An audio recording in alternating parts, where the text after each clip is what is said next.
Joking. Hey, do I need to separate you guys even more? Do I need to ride in the van too? Well, welcome back to the channel, guys. I am Mackie. That's Sid. This is our coach, Mike Durner. Hi, everyone. He was nice enough to sit down with us today, and we actually got a bunch of questions from our Patreon team members for Mike. So we're going to get into those fairly quickly, but first we wanted to give just sort of an overview of what it's like to coach us, how you do it. Let's start first with what you do as a coach, because you do more than just coach for Carmichael Training Systems. I do coach for Carmichael Training Systems, so I have a number of clients for Carmichael Training Systems. Including us. Including these two. Yeah. I also have some other contracting jobs. I do work for U.S. Paralympic Cycling this week, and next week I'm working for the U.S. Navy for Warrior Games. I'll do a mountain bike talent development camp for USA Cycling. Basically, if it has to do with riding bicycles, you will do it. Yes, absolutely. He pretty much does it all.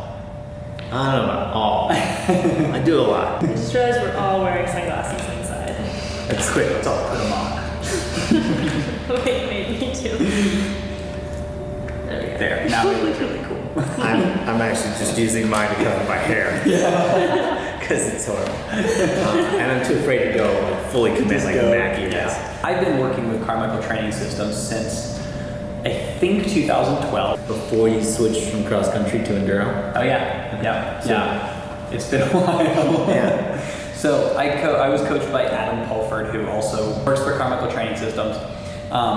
He then sort of took on a team manager role for a team and got really busy and didn't really have time for individual athletes. I also sort of took a break from training around that time and then decided that I liked training after all. And then Adam was like, well, you should talk to my buddy Mike. He's awesome. And so then we chatted and it seemed like a good fit, and you had space available to include or to add more athletes. And so I started working with Mike, and that was right towards the end of the year in 15. Okay, that would be 2.5 years at this point.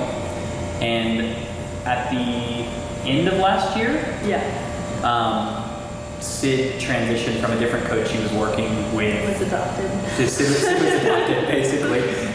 So you're all loved the same. I'm the favorite though, because I was first. But it's been really awesome having Mike coaching both of us, because as you guys know, we have kind of ridiculous schedules, and Mike is the mastermind behind balancing our travel and everything else schedule with our training schedule, and within our training schedule balancing off the bike work like dirt bike and rip row and gym work with our on the bike work, skills work and intervals and keeping our relationship intact. A lot of responsibility. It's a lot of responsibility. I only take a certain amount of responsibility for the last one. I can only say like you have to do your intervals separately. Yeah. So many times. No, you are not riding together today. Yeah, it is. That's kind of the fun, challenging part of it. Is like you guys aren't average on any level, and so finding a way to fit all these pieces in, motorcycles and rip row and gym work and super aerobic fitness and bike skills. It's a fun puzzle. I won't say it's an easy puzzle because it is not, but it is a fun puzzle to sit down and figure out and be like, what are we doing the next couple weeks? And then every time I seem to have like a good flow, you guys go and do something like this. Yeah, sorry about that. It's okay. And you're not the only one. Sid takes some of the responsibility. Yeah, that's true. Because she was like, I'm hurt, we're going to go to Boulder. Yeah, and you were like, but you guys were going to be in Moab. I feel responsible for Mackie's wrist, because if we hadn't gone to Boulder, you wouldn't have fallen over on that rock. Oh, no, I'm sure you would have found something else to crash into. So I think we should explain what Carmichael Training Systems is exactly, in case people haven't heard. So Carmichael Training Systems is a coaching company. There's a group of coaches. We all work for Chris Carmichael, who founded the company 18 years ago now. Actually, Adam and I have been working for them off and on since 2006. 12 years. That's yeah. significantly over the majority of those 18 years. Yes. That's awesome. There's plenty of coaches out there who do a great job and work on their own and have their own business. Everybody who's here has chosen to kind of work more in a group environment and have the ability to ask other people questions, mentor other coaches, be mentored by other coaches who have more experience. And so you can just email coaches around the country and, hey, I have a question That's really cool. about this. Has anybody ever seen this before? Is there sort of like a standard playbook that you're all using, or are you all coming from different places and using your own experience? Short answer, yes. Yes. Okay. There is a standard philosophy that everyone's taught when they come in, and then you can add to that. Okay. It's kind of one of those, you can add to, don't take away. I think the biggest thing that it helps us all realize is that each one of our athletes is completely individual, and you can do a lot of the same stuff, basic stuff with everybody. But when you start getting down to this is your event, this is this person's event, that's when you start to get a little more creative and get a little more into what is your philosophy plus CTS philosophy combined do for this person in this situation. Are we your only enduro athletes? You are my only enduro athlete. That's one of the fun parts for me. Is like, oh man, nobody else has this. So let me do some searching on the internet. Let me find some research about athletes that have to be well skilled at riding fast downhill, but also might have to pedal 12 miles to the next stage and still be able to sprint.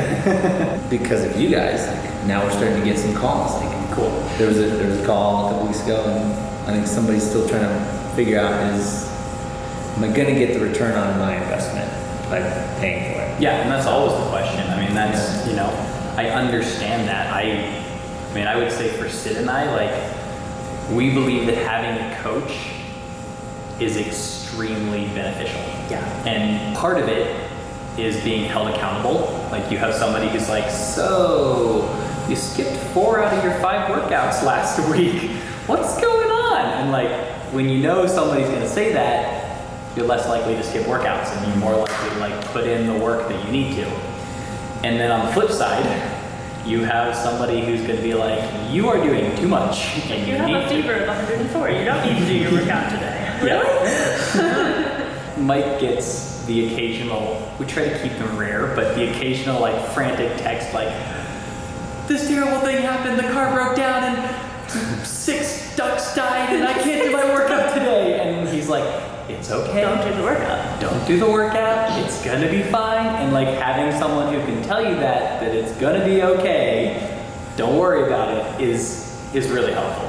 Especially with enduro, because there are so many different things you could be working on. It's good to have someone objectively be like, yeah, it's fun for you to go do like park laps all the time, but like you're kind of out of shape, so maybe do that. You know how to go down a hill. Can you ride up the hill? Not on the lift. Yeah, not on the lift. Any of you who are considering getting a coach, CTS has a 30-day money-back guarantee, if I remember correctly. So you can try it, and if you're like, nope, this isn't for me, you don't pay for it. But it's been really, really beneficial to us, and I mean, I've had a coach now for 6 or 7 years. Actually, no, it's longer than that because I worked with some people in Taos before that. So I've been coached for probably 12 years now. And I'm still being coached because it's helpful. As you know, if you've watched our last few Q&A videos, we get some questions from our people on Patreon, and then we grill the person poor in the hot soul. seat. So if you want to get in on that for the next one, join us on Patreon. That's where it's at. I think we'll start with this one from Karina because we kind of covered it, but how did you become a professional coach and how do you get paid? And do you enjoy it? We'll work backwards. Three-part question. Yes, I do enjoy it, otherwise I wouldn't do it. It's a lot of fun. I can't explain how enjoyable it is to like help other people get better at something they love. How did I become a coach? I started as a bike racer, like just about all the other coaches I know. And I was really interested in science, even growing up. I can remember being in 2nd grade, moving away, and as a going away gift, I got a book about science. Nice. Yep. And so I've always been into science, and then between wanting to become a better athlete as a bike racer and being interested in science, I got into exercise science and exercise physiology. I started coaching a couple people while I was in grad school, and then one thing led to another, and I got a job at Carmichael Training Systems. Did you drop out of grad school? I did not. I finished it. Did finish. Yeah, I did finish. And then how I get paid is clients pay me on a monthly basis, a set rate that Carmichael Training Systems sets up, and then from what they pay the company, I get a paycheck. And then with my other contracting gigs with Paralympic cycling, USA cycling, I get another check from them monthly based on the amount of work I've done. So basically, you are independent contractor with like USA Cycling, Paralympics, etc. Yes. And then salaried by CTS, or are you independent contractor? Currently an independent contractor. But you have been salaried? I have been salaried. Okay. The freedom of independent contracting is nice. the question mark on the bank account, not always nice. We have a question from Daniel. This is pretty general, so I think we'll start with that. How many times a week should a mountain biker train, and what type of training is most effective? It's a very broad question. So, coach's favorite answer. Every coach I know, including myself, this is our patent answer for questions like that. It depends. We're gonna start a Twitter trend, hashtag. Because yeah, it depends on your goals. It depends on where you're at in life. As my athletes that have wife and kids, a real job and a house and a mortgage, they don't train the same number of days that these two do. And these two don't train the same number of days in the same way that some of my cross-country pros do. And they don't train the same way that some paracyclists that I train do. So it really depends on your goals, and your place in life. We have a question from Dan. Best type of training for increasing endurance? Is it better to do long rides or intervals? So it depends. Again, it does depend. Like, how much endurance are we talking about? Are you looking to do Leadville 100, or are you just looking to feel better at the end of the day for enduro? If you're looking to feel better at the end of the day for enduro, I would mostly do some intervals and include some like longer, like 10 to 15 minute efforts that aren't necessarily like all out. They're paced efforts. If you're gonna do something like Leadville or a cross country race, then it's gonna be different. It's gonna be some longer intervals At a higher intensity. At a higher intensity, Yeah. 5 to 8 minutes, and doing 30 to 45 minutes of that work as we get closer to the race.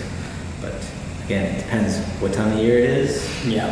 and how far out are you from your goal race, and I'm letting everybody down with it depends, but it does. But I think for the most part, you sort of suggest at least some sort of interval training Yes. if you want to get better Yeah. at endurance. Like just going out for like 4 hours with your buddies and stopping every 15 to 20 minutes, probably not gonna. Your butt will get very good at being on a bike seat. Yes. But other than that, you don't get that much more fit. And this goes back to stuff that we talked about in a video that we did about recovery, and we'll put a link to that Over here. over there. Because one of the most important things with training is that you're doing intensity, whatever that looks like, depending on where you are in Yes, life it and depends. training, but Yeah. some sort of intensity, and then you're resting and recovering. Right. And I think that's the part of the cycle that a lot of people don't do. And when they say, and I don't know where Dan's coming from here, but long rides might mean doing, a full weekend of like 4 to 5 hour days that are slow and lots Yeah. of breaks, and that's super fun. But maybe at the end of the season, if you're just doing that every weekend, you're not really going to see Yeah. an improvement. Transfers in very well to Patrick's question, I think. When would you suggest transitioning from, in quotes, riding lots to structured training? And how do you know when it is time? Last year I injured one of my quad tendons and couldn't ride all summer. As a result, I felt I couldn't jump into a training plan, but have just been slowly building up since September. If you're doing BC bike race, we're about 8 weeks out. Knock out some intervals, do a couple long weekends. We do 4 days of hard riding in a row. And then about 3 weeks out, you want to start making sure that you're backing off a lot, getting more rest, because something like that is not a race that you want to go into tired at all. You want to go in very rested. I think his final question was, when do you know it's time? It's time. It's time. Now is the time. Yeah. We could have done this a month ago. And Yeah, that would have been time too. Yeah. So yeah, it's time. Just gauge your expectations appropriately for BC, and you'll be all right. It's a fun race. Since we were just talking about recovery, a question from Will: post-ride and post-workout stretching, nutrition, foam rolling, amount of time off, etc. What's the best way to aid in proper recovery? It depends. We got you. Yeah. Thank you. You guys got it. They know my answers so well. I think there's some easy things you can always do to recover a little better. Number one thing is start with fluids. Get fluids and electrolytes in first, and then have a snack that's got some carbs and some protein and some fat, and try to have on the good side of all of those things. And that I assume could be like a recovery drink that's specifically formulated for this stuff, or like whole Greek yogurt with berries and maple syrup. Absolutely. Okay. Yeah. Either one of those are great. I mean, something as simple as like turkey sandwich with some provolone, throw some greens on there, and you're set. Cool. Ice bath, stretching, foam rolling. For most people is, when do you have time to fit it in? Like, okay, if you have a few minutes before bed, or when you first get up, or even at lunch if you have a job, fit it in. If I understand correctly, in terms of priorities, you'd say nutrition is number one. So like get back, lots of fluids, and some kind of like post-workout, either meal or drink. Yep. And then after that, it's the stretching, recovery, cold shower. Yeah, and I think even before that I would put sleep 7 to 9 hours. Or more. I don't know about more, but if it works, like, you don't have to do more every day. Like, if you're getting 9 hours, every MACKY, if you're getting 10 hour. Yeah, 7 for a normal person with a job. Some other responsibilities other than fueling up the van. Yeah, replace alternators. You got a sourdough starter. Yeah. All right. It's like having a kid. Hydrate, eat, sleep, and then fit in the foam rolling and the ice baths. Don't lose 20 minutes of sleep because you chose the foam roll. Okay. Get that. So the sleep would be more important. Yeah. If that sleep's going to put you over 7 hours, get that 20 minutes. Okay. Carmichael Training Systems sends out like weekly articles, and I'm on their newsletter. You can go sign up at trainright.com, right? Yes. Yeah.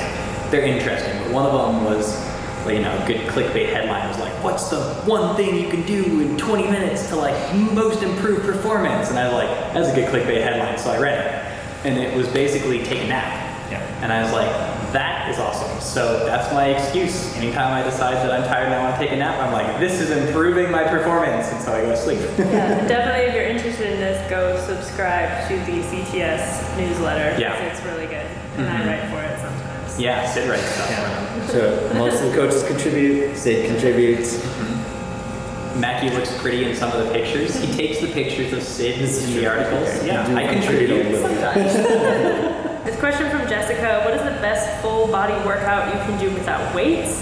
I think we'll put a workout from our training in Patreon Okay. to answer that. But if you just have like a few particular exercises that you're like, these are worth incorporating into your training. Yeah, if you don't have any weights at all available to you, you actually do. You're just gonna I was just gonna say, milk jugs, Milk jugs. rocks, children, canned food, a bag full of rocks, bag full of sand, it's a bag little full of softer. sand. Yeah, but we don't find sand very often. We find a lot of rocks. It's true. You guys are totally not answering. Okay. To better answer the question, body weight squats and lunges are fantastic. Push-ups, probably the single best thing you can do if you have nothing else to do. Pull-ups, burpees, plank, just plank. It's simple. You can do it. It's simple, but still like the hardest It's thing. really effective. Go slow, have good form before you try to like do some crazy, like I'm gonna do 900 air squats. You do better to do 9 of them with good form. Exactly. Okay. Yes. 900. Sounds like CrossFit. I didn't want to name names, okay? Not throwing anybody under the bus here, so. Question from Craig. What is the difference between cross-country training and enduro? This is probably something you think about a lot. Because of us. So, that is a really good question that I've been dealing with these two this year because they're racing enduro and they're also going to go to Downeyville and do Downeyville Classic, which is an XC race. We'd like to not die. Yeah. With my straight cross-country racers that aren't doing enduro, it's a lot more volume as far as their time on the bike, the number of days each week that they're on the bike. The intervals are generally longer. Occasionally, like, we do get down to doing some 20-second, 30-second efforts, but it's, okay, we're gonna do 30-second efforts versus you guys who will do like maybe 10. I just had to do 20-second efforts. Yes, but that's because you're. That was really hard. That's because you're broken. That was really hard, Mike. I want you to know. I was cursing you at about number 13. Yeah. I was like, I hate you, Mike. But then I did them anyway. And that's partly because like when you'll be able to really start riding again, it'll be pretty close to that cross-country race. It's true. And so that's why. And so that's more of a cross-country workout. More of the enduro side is really what Sid's getting into lately is like some shorter efforts that might start at one length and get shorter and shorter and shorter, or just a few short efforts. I think I've done that one yet, so it's coming. It's coming. Yeah. That means it's Something coming. to look forward to. Yeah. Early in the year, these guys were doing 20-minute stuff to just get ready for the longer climbs that they have to do. How long was the climb you had to do last weekend? 4,400 feet of climbing over 4 climbs. That's So a lot. an average of 1,000. The first climb was like 1,600 feet, I think, and then each one after that was like 800. That's a lot. I don't want to climb that much on your bike. Okay. My bike climbs great. I know, but it's Especially compared to the Tefcon. compared to my bike. It's very heavy. Yeah, but it made it down the hill. You were pulling away from me a couple weeks ago on descent. So. Michael asked, what exercises off the bike are the best complement for trail or enduro riding? So this is like stuff you'd give us, but not Right. XC racers. Yeah, that's an interesting thing because it doesn't change that much between you guys. You guys will do maybe some more of it and maybe a little heavier and maybe more frequent, but the general goal of it does not change. True. We're looking at a lot of shoulder stability, a lot of core stability, leg strength, a little bit upper body strength. It does help when you hit something really hard to be able to basically do a push-up off the handlebars and not with your teeth. Push-ups, TRX push-ups, TRX eyes, Y's, and T's. And TRX doesn't pay me for this, just so we're clear. TRX or knockoff TRX. Yeah, knockoff TRX, which costs Or make it with some webbing and some handles. I like kettlebells a lot because you can do a lot of things with a couple of kettlebells in your basement or your garage. With some lighter kettlebells, you can do bottom up presses, shoulder presses, so the weight is up here, Holding it up like and you have to control the movement of it as you press it up. And then with heavier kettlebells, you can do swings, you can do kettlebell deadlift. Single leg kettlebell deadlift, and all of that stuff is working the backside of your body, your glutes, your low back, your hamstrings, And that's stuff that propels you forward. This is an interesting question from Joey. Any way to properly physically prepare for 6 days of back-to-back downhill riding in Whistler? I am from Ontario, where we mostly have XC trails. That might be hard. And I'm not sure how to train to make sure I don't gas out after day 3. I'm also my 2nd season of riding, so not much past experience to rely on. That's a really good question. That's a really good question, and something, you know, that a lot of people are dealing with. Like, I live in Colorado, you guys live in New Mexico. Those places get a lot of people coming to just ride because it's beautiful, it's hard. They're kind of meccas of mountain biking. Yeah, how do you not spoil the bike vacation by being so exhausted after 2 days? Yeah, or worse. Or get hurt after 2 days. You don't want to be that guy on a trip that's like laid up in the condo the whole time. Going back to that previous question, do some of that stuff that I just talked about with resistance training, some sprint work on your mountain bike, even on the cross-country trails, because those downhill trails will leave you pretty gassed. Do the best you can with that stuff, and then when you get there, don't start off on the biggest thing. Yeah, for sure. Pace I was yourself. going to say the same thing. Like, Also, probably make sure you're doing a lot of back-to-back day rides, even if you're not doing downhill riding, so that you are at least prepared to like be out on the bike for 6 days in a row. Yeah. Maybe a rip row. Rip row would be a good. Rip row would be excellent. Good prep for. yeah. That's as close to like specific downhill training as you can get without being on your bike. Yeah, without being in a downhill. Yeah. Yeah. So rip row, resistance training, doing some sprint work, and ease into it when you get to Whistler. So this is a good question from Lindsay. For time and recovery capacity limited enduro races. I'm not entirely sure what being recovery capacity limited means. Maybe she's just saying she time didn't have crunch. the For the time crunch. Time crunch. Yeah. What is a good way to balance structured training with enduro style practicing? Parentheses, lots of moderate, easy climbing with full effort descending. Is working intervals into the climbs a valid strategy? Otherwise, at what point does one give up enduro style practice days for structured training days? One thing I would do is kind of structure the week of your training.